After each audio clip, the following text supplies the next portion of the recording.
Good morning my dear students. Recorded class में आपका स्वागत है। ये हिंदी व्याकरण का अंतिम रिवीजन पीरियड है, क्योंकि जो भी पुनरावृत्ति का सामग्री था वो लगभग पूरा हो चुका है। तो कल मैंने आप लोगों को विलोम पर्यायवाची के बारे में बताया था। आज विलोम शब्दों को जो याद करना है उसको भी मैं भेज दिया हूँ। इसके बाद पुनरावृत्ति में जो आपके पाठ्यक्रम में है श्रुति सम भिन्नार्थक शब्द। श्रुति सम भिन्नार्थक शब्द जो है यहाँ से दिए गए हैं 8 से लेकर के 16 तक। आप लोग इसको याद कर लेंगे। इसके बाद अनेक शब्दों के लिए एक शब्द, तो ये भी है आपका 16 से लेकर के 30 तक। अनेक शब्दों के लिए एक शब्द जिसमें कोई गुण न हो, निर्गुण, जो कम बोलता हो मितभाषी, जो अधिक बोलता हो वाचाल। नीचे लिखा हुआ निम्नलिखित जानने की इच्छा रखने वाला जिज्ञासु, जो पुराने विचारों में विश्वास रखता है रूढ़िवादी। इस प्रकार से 30 तक आपको लिख लेना है। अब 30 तक आपको लिख करके याद कर लेना है। अब सूचना लेखन में कुछ बच्चों को डाउट था, तो सूचना लेखन में देखिए पेज नंबर 95, यहाँ पेज नंबर 95 पर देखिए, ये है लिखा है आप विद्यालय के सांस्कृतिक विभाग के सचिव हैं। विद्यालय के वार्षिकोत्सव में भाग लेने के लिए विद्यार्थियों को आमंत्रित करते हुए सूचना लिखिए। तो सूचना लेखन आपको लिखवाया गया है, आप पुनरावृत्ति कर लेंगे। ये इसके बाद है संवाद लेखन। रसोई में माँ के साथ बेटी का संवाद लिखिए। तो रसोई में जो माँ के साथ बेटी का संवाद है, साधारण ढंग से जो एक घर में एक लड़की अपनी मम्मी से किचन में जो बातचीत करती है, वही माँ और बेटी का संवाद होगा। एक जगह लड़की बोलेगी और एक जगह बेटी बोलेगी, एक जगह बेटी बोलेगी, एक जगह माँ बोलेगी। तो दोनों के बीच में कुछ भी बातचीत हो सकती है। या आज मम्मा तुमने टमाटर की चटनी बनाई, टमाटर की चटनी कैसे बनी? तो माँ, बेटी मैंने इसमें धनिया लहसुन डाला और नमक डाला, उसके बाद पीस करके बनाया। तो फिर माँ, बेटी पूछती माँ क्या धनिया की चटनी शरीर के लिए लाभदायक होती है? तो माँ कहती हाँ बेटी, हरी सब्जियों से बनी चीज़ें शरीर के लिए लाभदायक होती है। तो कोई भी संवाद, किसी बात पर आप संवाद लिख सकते हैं, आइए आपके ऊपर निर्भर है। इसके बाद है डायरी लेखन। रास्ते में देखी दुर्घटना पर डायरी लेखन। तो ये आपका पेज नंबर 99 पे है। आज मैं विद्यालय से जा रहा था, जैसे भी आपका जो डायरी लेखन है वो कर लेंगे। फिर इससे हम और आगे बढ़ेंगे और देखेंगे कहानी है दो मित्र नामक जो कहानी है, उस कहानी को आप लोग लिख लेंगे। दो मित्र नामक जो कहानी है आपको लिखना है।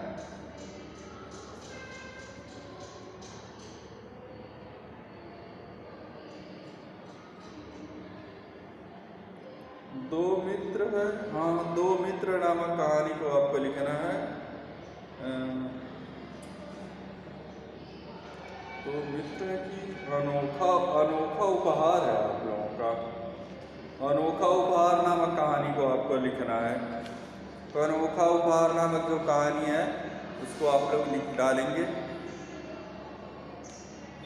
हाँ, मनोज एक लड़का था, उसका मित्र प्रदीप बहुत अमीर था। एक दिन प्रदीप ने मनोज को अपने घर खाने पर बुलाया। अनोखा उपहार लिखना है। इसके बाद पत्र लेखन में आप आ जाएंगे पिताजी से पैसे मंगवाने के लिए पत्र। तो आपके एग्जाम में पूछा जा सकता है, या दो ऑप्शन है, इन दोनों पत्रों में से कोई भी एक पत्र आपसे पूछा जा सकता है, लेकिन ऑप्शन नहीं रहेगा। या तो पिताजी से पैसे मंगवाने के लिए पत्र पूछा जा सकता है, या तो प्रधानाचार्य जी को शीतकालीन अवकाश में शैक्षिक भ्रमण के लिए प्रार्थना पत्र। तो इन दोनों पत्रों को आपको याद करना है, इसमें से कोई भी एक पत्र पूछा जा सकता है। तो ये निश्चित नहीं है मैं एक पत्र कहूँ आपसे याद करिए, नहीं, दोनों पत्र आपको याद करना है, उसमें से कोई भी एक पत्र परीक्षा में पूछा जा सकता है। ये सिलेबस है। इसके बाद है हमारा अनुच्छेद लेखन। अनुच्छेद लेखन आप लोगों को 26 जनवरी गणतंत्र दिवस पेज नंबर 110, 15 अगस्त 1947 को हमारा देश स्वतंत्र हुआ था, पर हमारे देश में हमारा अपना संविधान 26 जनवरी 1950 को लागू किया गया। इसी दिन हमारे देश को गणतंत्र राष्ट्र घोषित किया गया। तब से हर साल 26 जनवरी को हम गणतंत्र दिवस के रूप में मनाते हैं। राजधानी दिल्ली में इस दिन भारतीय सेना की शानदार परेड होती है। परेड में कई प्रांतों की सुंदर झांकियाँ निकलती हैं। झांकियाँ मतलब प्रदर्शनी निकलती है। भारत में राष्ट्रपति परेड की सलामी लेते हैं। सचमुच 26 जनवरी हमारा राष्ट्रीय त्यौहार है। इस प्रकार से आपको ये याद करना है। अब आइए हम अपठित गद्यांश की ओर चलते हैं। तो अपठित गद्यांश वह एक गद्य खंड आपको दे दिया जाता है या आपको एक काव्य खंड दे दिया जाता है। तो उस गद्य खंड को आपको बहुत बारीकी से एक बार आप पढ़ लें। उसको पढ़ने के बाद दूसरी बार धीरे धीरे उस गद्य खंड को पढ़ें। धीरे धीरे गद्य खंड को पढ़ने के बाद समझें कि उस गद्य खंड में सबसे ज़्यादा किस चीज़ पर जोर दिया जा रहा है। तो उस चीज़ को निकाल के कहीं पेंसिल से लिख लीजिए। मान लीजिए आप पेन से लिख रहे हैं तो कहीं पेंसिल से लिख लीजिए कि इस गद्य खंड में पढ़ने के बाद मुझे मालूम हो रहा है इस गद्य खंड में सबसे ज़्यादा मुझे मिठाई के बारे में बात हो रही है इस गद्य खंड में। तो उस चीज़ को नोट कर लीजिए। दूसरे गद्य खंड में पेड़ पौधों की उपयोगिता महत्व पर बात हो रही है। तो देखिए सबसे ज़्यादा जोर किस चीज़ पर दिया जा रहा है। तो जो चीज़ है जिस पर सबसे अधिक जोर दिया जा रहा है उस चीज़ को आप सबसे कहीं पे नोट कर लीजिए। फिर पुनः आप क्या करिए कि जो गद्य खंड है उस गद्य खंड को ध्यान से पढ़िए। जैसे ये गद्य खंड मैं पढ़ के सुना रहा हूँ आपको। टेलीविज़न दूर दूर के दृश्यों को हमारे सामने पेश करता है, इसलिए ही इसका नाम दूरदर्शन पड़ा। टेलीविज़न मनोरंजन का एक खजाना है। इस पर तरह तरह के कार्यक्रम दिखाए जाते हैं। क्रिकेट, फुटबॉल और तरह तरह के खेल चाहे कहीं भी खेले जा रहे हों, उन्हें हम टेलीविज़न पर घर बैठे देख सकते हैं। नृत्य, नाटक, सीरियल, फिल्में, कवि सम्मेलन, मुशायरे आदि अनेक कार्यक्रम टेलीविज़न पर दिखाए जाते हैं। टेलीविज़न पर विविध विषयों पर चर्चा होती है। इनके माध्यम से हम अनेक जानकारियाँ मिलती हैं। टेलीविज़न पर भोजन बनाने की अनेक विधियाँ तथा हस्तकला की वस्तुएं बनाने के तरीके भी बताए जाते हैं। एक तरह से आप देखेंगे टेलीविज़न जो है शिक्षा की क्रांति है। टेलीविज़न से लगभग सब काम हो सकता है, यहाँ तक कि खाना बनाना से लेकर के एरोप्लेन बनाने तक की सारी विधि, एरोनॉटिक्स, इंजीनियरिंग तक की शिक्षा टेलीविज़न और मोबाइल के माध्यम से आज प्रस्तुत की जाती है। तो सबसे पहले हम लोगों ने इस गद्य खंड को पढ़ा और देखा इस गद्य खंड में सबसे ज़्यादा किस चीज़ पर जोर दिया जा रहा है। तो देखिए मेरे हिसाब से इस गद्य खंड को पढ़ने के बाद मैंने देखा कि सबसे ज़्यादा टेलीविजन शब्द आ रहा है, सबसे ज़्यादा टेलीविजन शब्द आ रहा है।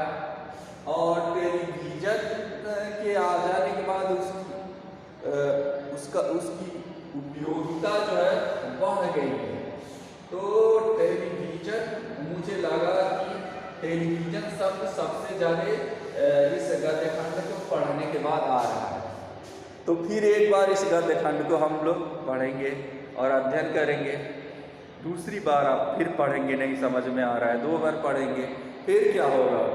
पढ़िए, कुछ प्रश्न मैं पढ़ रहा हूँ। मनोरंजन का खजाना क्या है?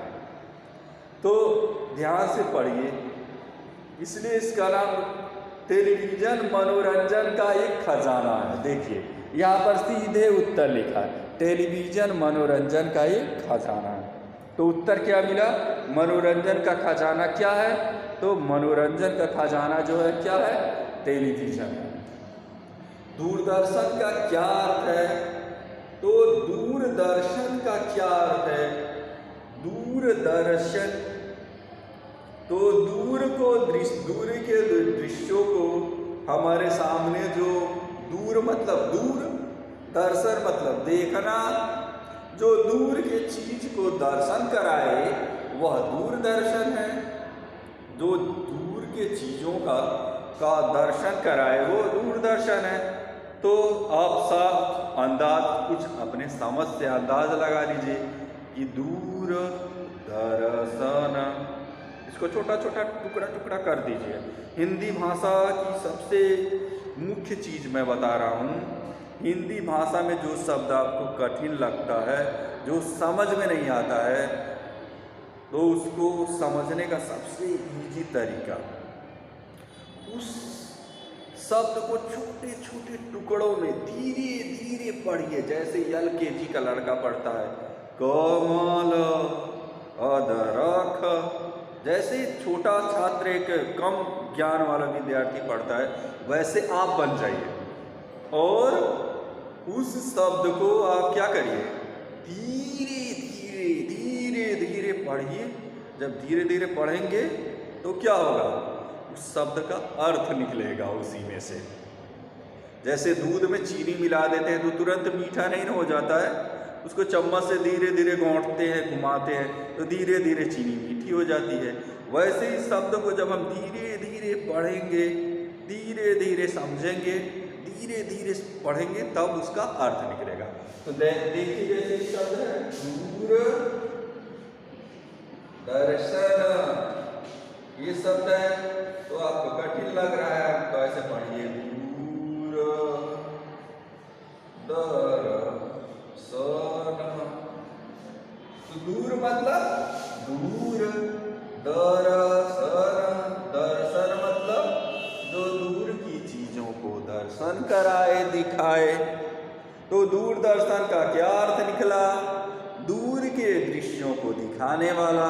इस प्रकार से टेलीविज़न पर हम क्या देख सकते हैं, तो टेलीविज़न पर हम फिल्में भी देख सकते हैं, नाटक भी देख सकते हैं, क्रिकेट का खेल कूद भी देख सकते हैं। तो इसका उत्तर क्या होगा, सभी चीज़ें। टेलीविज़न के क्या लाभ हैं, टेलीविज़न के अनेक लाभ हैं। क्रिकेट फुटबॉल आदि के मैच देख सकते हैं, भोजन बनाने की विधियां जान सकते हैं, घर पर बैठे अनेक विषयों की जानकारियां प्राप्त कर सकते हैं। ऊपर लिखी सारी बातें। अब मैंने सबसे पहली चीज़ बताई थी कि इस गद्यांश का शीर्षक हो सकता है, उसी का उत्तर मैंने पहले क्वेश्चन में निकाल दिया था कि जब गद्य खंड को आप ध्यान से पढ़ेंगे तो देखेंगे कि सबसे ज़्यादा इस गद्य खंड में किसके बारे में बात हुई है। तो पहले आप लोगों ने जब गद्य खंड को पढ़ा था तो सबसे ज़्यादा बात किस चीज़ पर जोर दी जा रही थी, टेलीविज़न पर जोर दिया जा रहा था। तो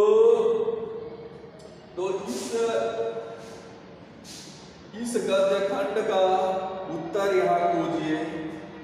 तो टेलीविज़न कहीं मिल नहीं रहा है, टेलीविज़न नहीं मिल रहा है, तो टेलीविज़न से टेलीविज़न से ज़्यादा हम अब टेलीविज़न तो अपने आप प्रोग्राम दिखाएगा नहीं, तो टेलीविज़न पर प्रोग्राम आता है किसका?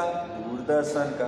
टेलीविज़न के बाद दूसरा जो चीज़ इसमें जोड़ दिया गया है वो दूरदर्शन है, तो इसका शीर्षक क्या हो जाएगा?